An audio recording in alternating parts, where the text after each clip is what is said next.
Assalamualaikum warahmatullahi wabarakatuh. Perkenalkan, nama saya Akbar Radiansyah dari kelas 11 TKJ. Pada kesempatan kali ini saya akan memberitahu bagaimana mengonfigurasi mikrotik dengan cara wireless. Nah, sebelumnya kalian tahu gak sih ini apa itu wireless? Jadi wireless ini adalah suatu media transmisi yang dimana tanpa menggunakan kabel atau melainkan menggunakan gelombang elektromagnetik. Nah, fungsi wireless itu apa sih? Jadi fungsi wireless itu menyambungkan dari satu perangkat ke perangkat lainnya tanpa menggunakan kabel. Nah, seperti tadi kita bilang, menggunakan gelombang elektromagnetik gitu teman-teman. Nah, untuk gimana cara langkah-langkahnya? Gini, lanjut. Oke teman-teman, untuk mengkonfigurasi mikrotik ini kita membutuhkan alat-alat gitu. Nah, untuk alat-alatnya kita bisa lihat di sini. Nah, untuk mengkonfigurasi mikrotik, kita membutuhkan mikrotik, yang kedua kabelan, dan yang ketiga aplikasi Winbox 64 bit. Nah, di sini izinkan saya untuk menjelaskannya. Nah, di sini kan ada topologi yang dimana dari internet ini akan ditangkap oleh mikrotik dan disambungkan oleh laptop.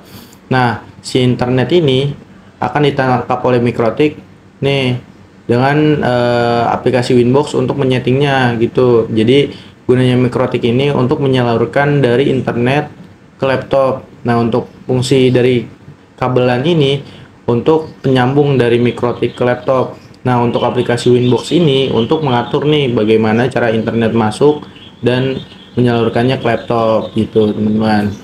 Nah, setelah sudah kalian bisa langsung buka Winbox kalian dan di sini ada menu-menu.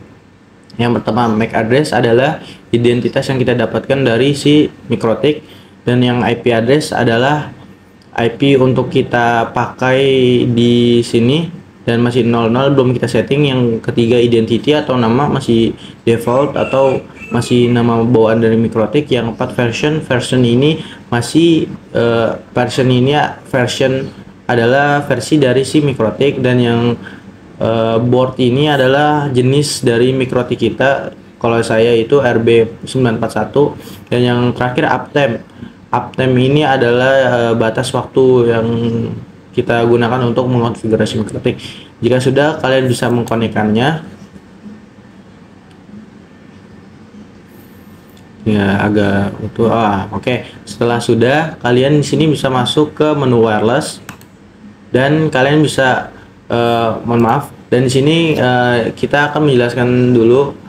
Ini ada session yang dimana identitas yang tadi kita dapatkan dari si mikrotik.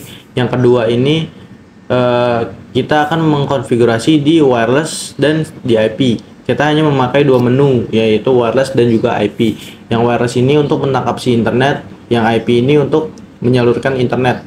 Nah, untuk wireless kita bisa setting dengan mencet, dan kita bisa nyalakan si WLAN 1, dan kita bisa mencet centang untuk menyalakannya, dan kita akan membuat security profile nih untuk keamanan si internet kita, yaitu pencet dan kita tambahkan.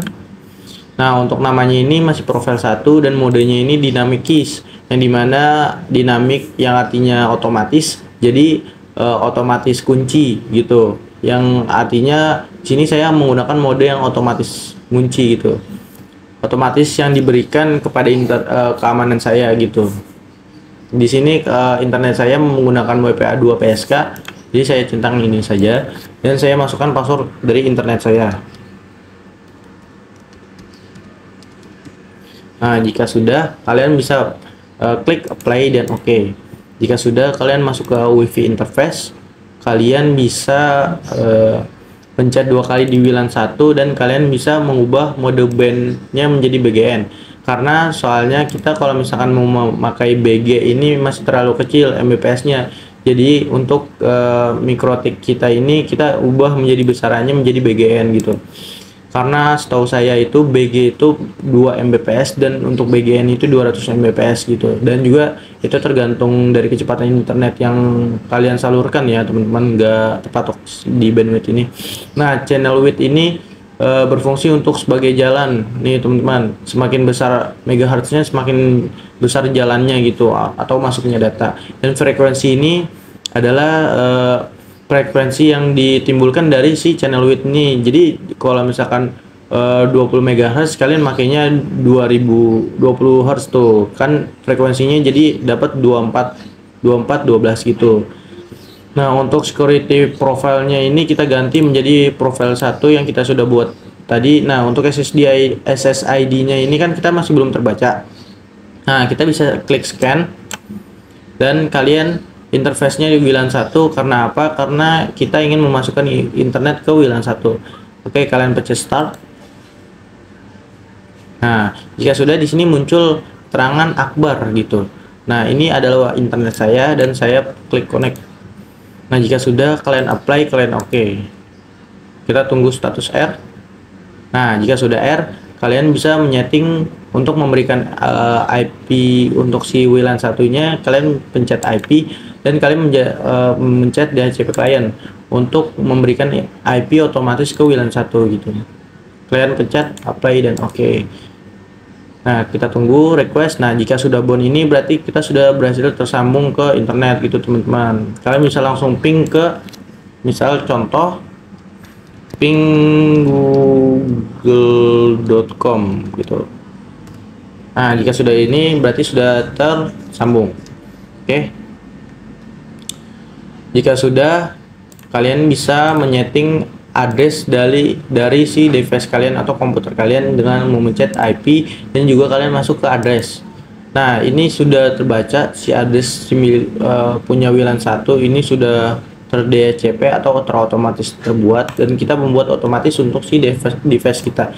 Sebagai contoh, saya akan memberikan 192.168.10.1/24 karena kita memakainya itu masih di kelas C, yaitu di /24. Kalian pencet apply, kalian oke. Nah, maaf, untuk di sini kalian bedakan interface-nya karena kan untuk device kita ini mencolok di kabel Ether 2, jadi kalian ganti di Ether 2. Play oke. Nah, jika sudah, kalian masuk di bagian IP lagi, kalian membuat yaitu DHCP server nih untuk si MikroTik ini sebagai wadah di data yang dari laptop kita gitu. Kalian pencet DHCP setup, kalian pencet Ether 2 yang kalian sudah bikin tadi IP-nya, kalian next. Nah, next ini DNS server. Nah, last time up ini batas waktu, dan jika sudah maka akan gambarnya seperti ini. Oke. Jika sudah, kalian bisa masuk lagi untuk menyeting si firewall. Maaf, sebentar. Ini udah nyambung. Oke, sebentar. Nah, oke, jika sudah, kalian bisa masuk ke DNS. Kalian bisa pencet allow remote request untuk ini untuk mengamankan saja gitu, untuk mengatur. Dan jika sudah, kalian masuk ke firewall. Nah, fungsinya firewall ini apa? Nah, sini saya akan menjelaskan sedikit tentang firewall. Firewall ini bertujuan untuk mengubah IP private kita menjadi IP public. Jadi kita bisa mengakses IP public gitu. Karena seperti yang kita tahu, IP private itu nggak bisa akses IP publik. Jadi kita menggunakan firewall jenis NAT ini untuk mengubah IP private kita menjadi IP publik, dan kita bisa mengakses IP publik kita menggunakan IP publik yang kita sudah buat di NAT ini.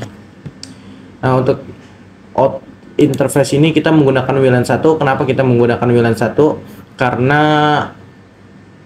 kita ingin mengeluarkan internet gitu, ingin menginternetkan dari si laptop ini. Jadi kalau misalkan kita search di Google gitu bisa keluar gitu, bisa ada internetnya gitu. Untuk Asian kita gunakan Masquerade. Kenapa? Karena Masquerade ini berfungsi untuk menjaga atau melindungi dari lokal network kita, itu auto atau private kita gitu. Apply oke. Nah, jika sudah, kalian bisa cek lagi nih di terminal, kalian bisa ping lagi, ping google.com lagi. Nah, jika seperti ini sudah berhasil. Habis itu kita langsung cek di Google Chrome. Oke, sebentar. Nah, jika sudah, kita misalkan kita klik YouTube. Nah, sudah bisa ya teman-teman. Kalian bisa klik yang lain juga seperti Instagram. Tuh, seperti ini teman-teman. Oke. Nah, jadi itu aja pembahasan dari saya. Mohon maaf bila ada kekurangan kata. Assalamualaikum warahmatullahi wabarakatuh.